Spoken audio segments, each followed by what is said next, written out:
गांव के बाहर एक पुराना हवेली अकेला खड़ा था। उसकी खिड़कियां जैसे डरावनी आंखें गांव को घूरती रहती थीं। कोई भी उसके पास जाने की हिम्मत नहीं करता था। हवेली राज और डर का ठिकाना था। टूटी खिड़कियों से हवा सीटी बजाती हुई अंदर आती थी और पुरानी कहानियां सुनाती थी। हंसी खुशी की कहानियां, गम और दर्द की कहानियां, लेकिन सबसे ज्यादा डर की कहानियां। गांव वाले रात में अजीब आवाजें सुनने की बात करते थे। परछाइयों के हिलने डुलने की बात करते थे। वे एक श्राप की बात करते थे, एक श्राप जो हवेली को अपनी गिरफ्त में लिए हुए था। सच्चाई जानने की किसी में हिम्मत नहीं थी। हवेली वीरान पड़ी रही, अपने काले इतिहास का सबूत, उन सब के लिए चेतावनी जो पास आने की जुर्रत करते थे। श्यामलाल और पार्वती का जीवन सादा था। उनका घर गांव के किनारे एक छोटी सी झोपड़ी थी, उस भव्य हवेली से बहुत दूर। वे संतुष्ट थे। उनका हर दिन काम और हंसी से भरा होता था। श्यामलाल एक नेक इंसान था। वो खेतों में कड़ी मेहनत करता था।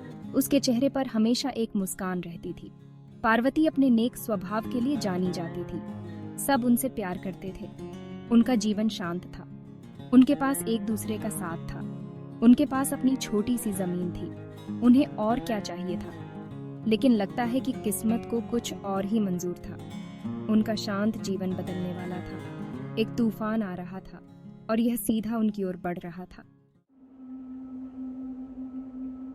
एक दिन एक अजनबी औरत गांव में आई। उसका नाम कमला था।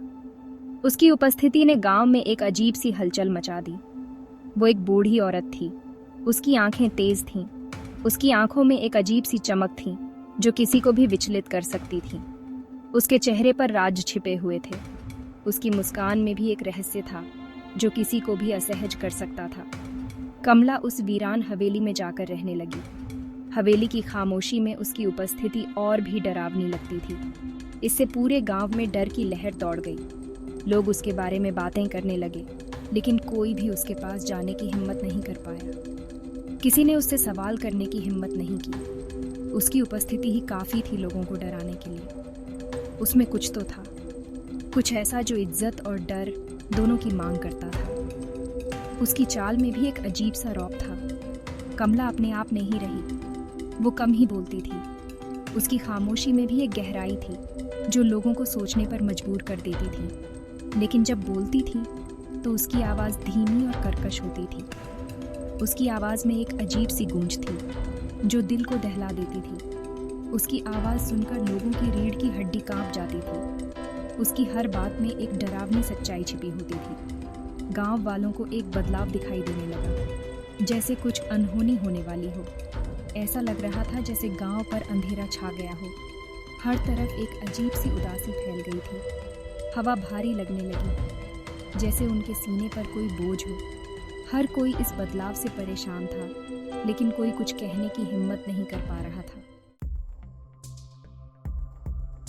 अफवाहें उड़ने लगीं। गांव में हर तरफ कानाफूसी हो रही थी। कमला के असली रूप के बारे में अफवाहें। लोग कहते थे कि वो एक साधारण औरत नहीं थी। लोग कहते थे कि वो एक डायन थी, एक ऐसी डायन जो काले जादू में माहिर थी, प्राचीन काले जादू का अभ्यास करने वाली। उसकी शक्तियों के बारे में कहानियां सुनाई जाती थीं। ऐसा जादू जो ठीक कर सकता था, लेकिन वो जादू खतरनाक भी हो सकता था। ऐसा जादू जो जान भी ले सकता था। कमला की जड़ी बूटियां और औषधियां रहस्यमयी थीं। लोग अजीब जड़ी बूटियों के बारे में बात करते थे। वो जड़ी बूटियां जो किसी ने पहले नहीं देखी थीं। ऐसी जड़ी बूटियां जो कमला आधी रात को जमा करती थी। वो अकेली जंगल में जाती थी। लोग मंत्रों के बारे में बात करते थे। वो मंत्र जो कमला के पास थे, ऐसे मंत्र जो हवेली से गूंजते थे। हवेली की दीवारें उन मंत्रों से कांपती थीं। डर ने जड़ें जमा लीं।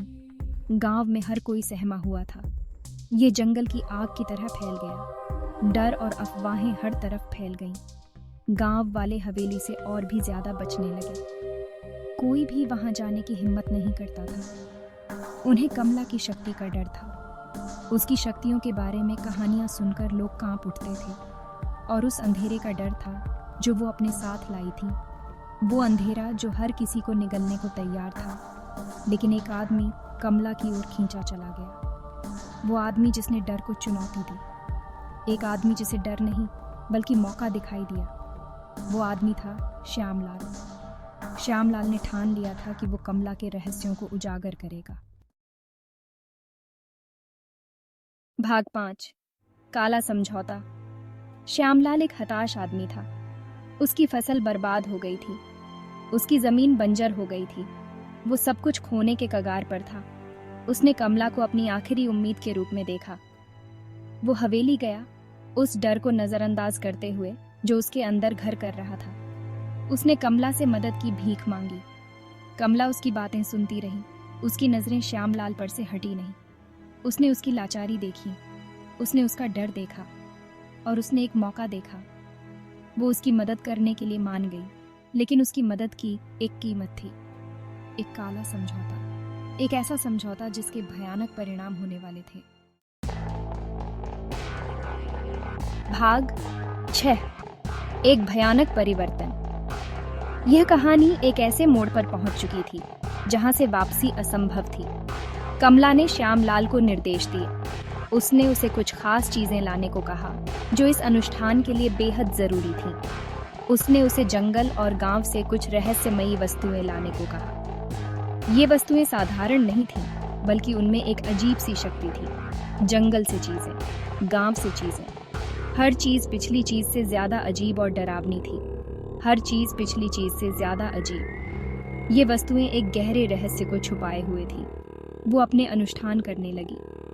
कमला ने मंत्रों का उच्चारण शुरू किया और वातावरण में एक अजीब सी ऊर्जा फैलने लगी। मंत्र जोर से गूंजने लगे। ये मंत्र साधारण नहीं थे, बल्कि उनमें एक गहरी शक्ति थी। हवेली के अंदर की हवा में ऊर्जा की चिटखनियां होने लगी। यह ऊर्जा इतनी प्रबल थी कि हर कोई इसे महसूस कर सकता था। हवेली से एक अंधेरा निकलने लगा। यह अंधेरा किसी साधारण छाया का नहीं था, बल्कि उसमें एक भयानक शक्ति थी। श्यामलाल डर के मारे देखता रहा। उसकी आंखों में भय और असहायता साफ झलक रही थी। वो अपने बस से बाहर जा चुका था। उसे समझ नहीं आ रहा था कि अब क्या करना चाहिए, लेकिन अब पीछे हटने में बहुत देर हो चुकी थी। वो फंस चुका था। उसकी हर कोशिश नाकाम हो रही थी। अपनी ही लाचारी में फंस चुका था। उसे कोई रास्ता नहीं सूझ रहा था। कमला के जादू में फंस चुका था। यह जादू इतना प्रबल था कि उससे निकलना असंभव था। जो आदमी हवेली से बाहर आया वो श्यामलाल नहीं था। वह अब एक अलग ही रूप में था। उसकी आंखें एक अजीब रोशनी से चमक रही थी। यह रोशनी किसी साधारण चमक की नहीं थी, बल्कि उसमें एक भयानक शक्ति थी। उसकी त्वचा पीली और नील थी। यह त्वचा किसी जीवित व्यक्ति की नहीं लग रही थी। वो एक कठपुतली था जो कमला के इशारों पर नाच रहा था। उसकी हर हरकत कमला के नियंत्रण में थी। भाग 7 दहशत की चपेट में गांव। अजीबोगरीब घटनाएं होने लगी। जानवर बीमार होने लगे और मरने लगे। फसलें मुरझा गईं और खेतों में ही सड़ गईं। गांव में एक बीमारी फैल गई। डर दहशत में बदल गया। गांव वाले जानते थे कि इसके पीछे किसका हाथ है, कमला और उसके काले जादू का। लेकिन वे उसे रोकने के लिए लाचार थे। कभी शांत रहने वाला गांव अब डर की चपेट में था। हंसी गायब हो चुकी थी। उसकी जगह डर की फुसफुसाहट ने ले ली थी। सिर्फ एक ही व्यक्ति था जिसने कमला का सामना करने की हिम्मत की। सिर्फ एक ही व्यक्ति था जिसने श्यामलाल में बदलाव देखा। वो व्यक्ति था पार्वती। पार्वती को पता था कि कुछ गड़बड़ है। उसने अपने पति में बदलाव देखा था। जिस तरह उसकी आंखें एक अजीब रोशनी से जल रही थीं, जिस तरह वो मुश्किल से ही बोलता था, और जब बोलता था तो उसकी आवाज फुसफुसाहट जैसी होती थी। उसने उससे सवाल किया, लेकिन उसने उसे टोकते हुए कहा कि ये सब उसके दिमाग का वहम है। लेकिन पार्वती सच जानती थी। उसने गांव वालों की आंखों में डर देखा था। उसने उस अंधेरे को महसूस किया था जो अब उनके गांव पर छाया हुआ था। पार्वती जानती थी कि उसे कुछ करना होगा। उसे अपने पति को बचाना था। उसे अपने गांव को बचाना था। उसने कमला का सामना करने का फैसला किया। पार्वती हवेली गई। उसका दिल तेजी से धड़क रहा था। डर उसे अपनी चपेट में लेने की कोशिश कर रहा था, लेकिन उसने खुद को संभाला। उसे मजबूत होना था। वो हवेली के अंदर दाखिल हुई। हवा में अगरबत्ती और सड़न की गंध भरी हुई थी। मंत्रों की आवाज अब और तेज हो गई थी। पार्वती को ऐसा लग रहा था जैसे मंत्र उसके शरीर में कंपन पैदा कर रहे हों। उसने कमला को मुख्य हॉल में पाया। उसके चारों तरफ मोमबत्तियां जल रही थीं। उसकी आंखें एक बुरी रोशनी से चमक रही थीं।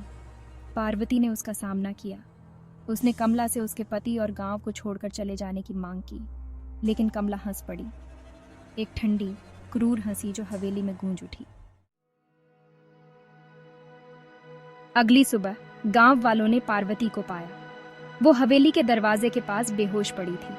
उसके शरीर पर अजीब निशान थे।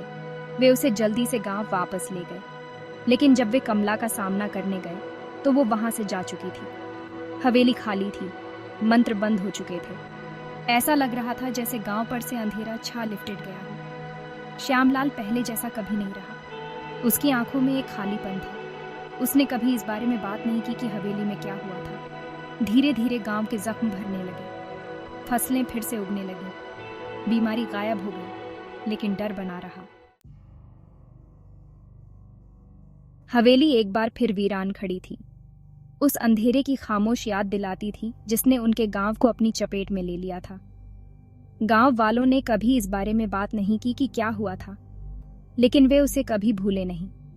कुछ लोग कहते हैं कि कमला का जादू अभी भी मौजूद है। वे कहते हैं कि हवेली भूतिया है, फुसफुसाहट और परछाइयों की जगह। उस रात जो हुआ उसकी सच्चाई पार्वती के साथ ही चली गई। हवेली वहीं बनी रही, सतह के नीचे छिपे अंधेरे का एक भयानक प्रतीक, उन लोगों के लिए चेतावनी जो निषिद्ध ज्ञान की तलाश में हिम्मत करते हैं, और एक याद दिलाता है कि कुछ दरवाजे बंद ही रहना बेहतर है।